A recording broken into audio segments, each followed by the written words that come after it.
మహాదేవ శంభో శంకర। ఈరోజు జ్యేష్ఠ మాస చతుర్దశి రోజు స్వయంభూ శ్రీ పుష్పాచలేశ్వర స్వామి దేవస్థానంలో మాత శివరాత్రి సంబరాల నిర్వహణ అనేటువంటి జరుగుతూ ఉంది। అయితే ఈరోజు నిన్నటి రోజున మనము జ్యేష్ఠ మాసంలో చతుర్దశి అలాగే అమావాస్య రోజు 2 రోజులు కూడా సంబరాలు అనేటువంటివి సాక్షాత్కార సంబరాలు అనే పేరుతో పెద్ద ఎత్తున కార్యక్రమాలు నిర్వహించడం జరుగుతుంది। ఈ రోజు స్వామివారికి పూజా కార్యక్రమం ఇది చతుర్దశి రోజు జరగడానికి పూజా కార్యక్రమానికి ఈ రోజు భక్తులందరూ కూడా స్థానికులు ఉన్నటువంటి అక్కగారులు అందరూ కూడా పెద్దలందరూ కూడా రావడం జరిగింది। అలాగే రేపటి రోజున స్వయంభూ శ్రీ పుష్పాచలేశ్వర స్వామి సాక్షాత్కార సంబరాలు అనేటువంటివి అంగరంగ వైభవంగా జరుగుతాయి। అయితే స్వామివారు ఎక్కడుంటారంటే కోట్లూరు పంచాయతీలోని పుష్పాచలం కొండపైన స్వయంభుగా వెలిసినటువంటి స్వయంభూ శ్రీ పుష్పాచలేశ్వర స్వామి వారు కొండపైన నడిగట్టు పైన ఉంటారు।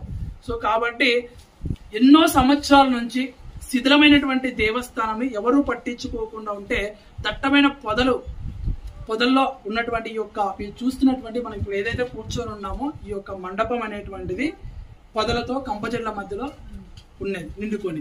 అయితే భక్తులు ఎవరు పట్టించుకోకపోతే దుండుగులు అంటే దొంగలు వచ్చేసి పట్టించుకొని ఇక్కడ ఏదో దొరుకుతుంది ఈ అక్క చెప్పినట్టు ఏదో పెద్ద రాయి అన్నట్టు ఇట్లా ఊహాగాళ్ళన్నీ వెళ్ళిపోయి రకరకాల ఏంద్రా స్వామి అక్కడే ఉంటే గుళ్ళ ఇంకా ఏమని ఉంటాయో గుడినే లేపేస్తే పోతుంది అనేసి అలా బలంగా దుండుగలు నమ్మేసేసి 77 లోతులు అంతా కూర్చుని గుంత పైనే ఇదంతా గుంత పైన 77 ఆ నుంచి 77 లోతులు గుంతలు కొట్టారు పెద్ద పెద్ద గుంతలు।